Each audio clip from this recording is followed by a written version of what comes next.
British ताज के शासनाधीन पारित अधिनियम। ये आज दूसरा सेशन है।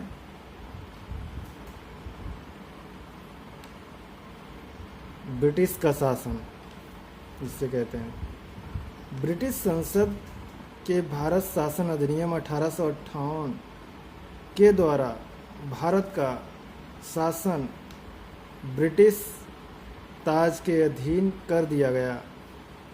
गवर्नर जनरल को अब भारत का वायसराय भी कहा जाने लगा, जो ब्रिटिश ताज का प्रत्यक्ष प्रतिनिधि बन गया। लॉर्ड कैनिंग भारत का प्रथम वायसराय बना। इस अधिनियम द्वारा भारत के राज सचिव पद का सृजन किया गया, जिसमें भारतीय प्रशासन पर संपूर्ण नियंत्रण की शक्ति निहित थी। उसकी सहायता के लिए 15 सदस्यीय परिषद के गठन का प्रावधान किया गया। भारत परिषद अधिनियम 1861 के द्वारा कानून बनाने की प्रक्रिया में भारतीय प्रतिनिधियों को शामिल करने की शुरुआत हुई। इस अधिनियम द्वारा मद्रास एवं बम्बई प्रेसिडेंसियों को पुनः विधायी शक्तियां देकर विकेंद्रीकरण की प्रक्रिया की शुरुआत की गई। इसने वायसराय को आपातकाल में अध्यादेश जारी करने के लिए अधिकृत किया, जो अधिकतम 6 माह की अवधि तक प्रभावी हो सकता था। भारत परिषद अधिनियम 1892 के माध्यम से केंद्रीय और प्रांतीय विधान परिषदों में अतिरिक्त सदस्यों की संख्या बढ़ा दी गई। केंद्रीय विधान परिषद के भारतीय सदस्यों को वार्षिक बजट पर बहस करने तथा सरकार से 6 दिन की पूर्व नोटिस पर प्रश्न पूछने का अधिकार भी दिया गया, परंतु पूरक प्रश्न पूछने तथा मतदान का अधिकार नहीं था। सीमित अर्थों में निर्वाचन पद्धति का आरंभ किया जाना इस अधिनियम की महत्वपूर्ण विशेषता थी।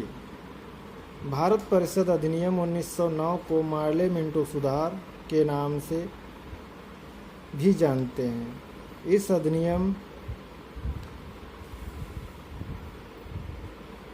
अधिनियम के द्वारा भारतीयों को विधि निर्माण तथा प्रशासन दोनों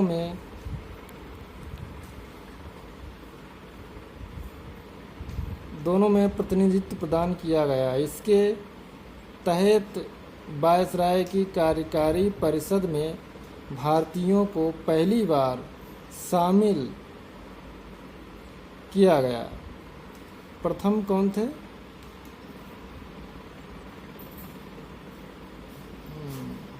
सत्येंद्र प्रसाद सिन्हा। इस अधिनियम ने केंद्रीय तथा प्रांतीय विधायनी शक्ति को बढ़ा दिया। परिषद के सदस्यों को बजट एवं लोकहित के विषयों की विवेचना करने, प्रस्ताव लाने तथा प्रश्न पूछने के साथ पूरक प्रश्न करने का अधिकार दिया गया। इसमें पृथक निर्वाचन के आधार पर मुस्लिमों के लिए सांप्रदायिक प्रतिनिधित्व का प्रावधान किया गया था। भारत शासन अधिनियम 1919 को मॉन्टेग्यू चेम्सफोर्ड सुधार के नाम से जाना जाता है। इस अधिनियम के द्वारा पहली बार प्रत्यक्ष चुनाव प्रणाली अपनाई गई।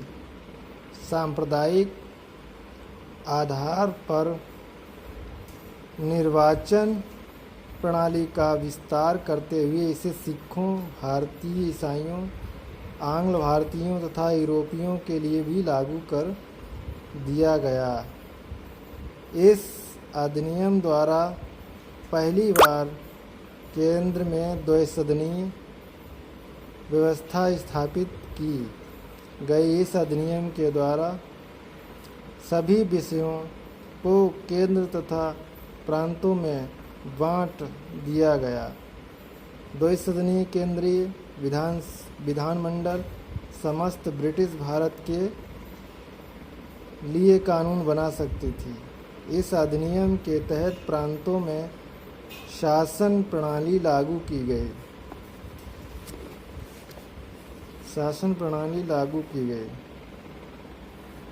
उसके बाद में क्या है? प्रांतीय विषयों को दो भागों आरक्षित तथा हस्तांतरित विषयों में बांटा गया। इस अधिनियम में पहली बार उत्तरदायी शासन शब्द का प्रयोग किया गया।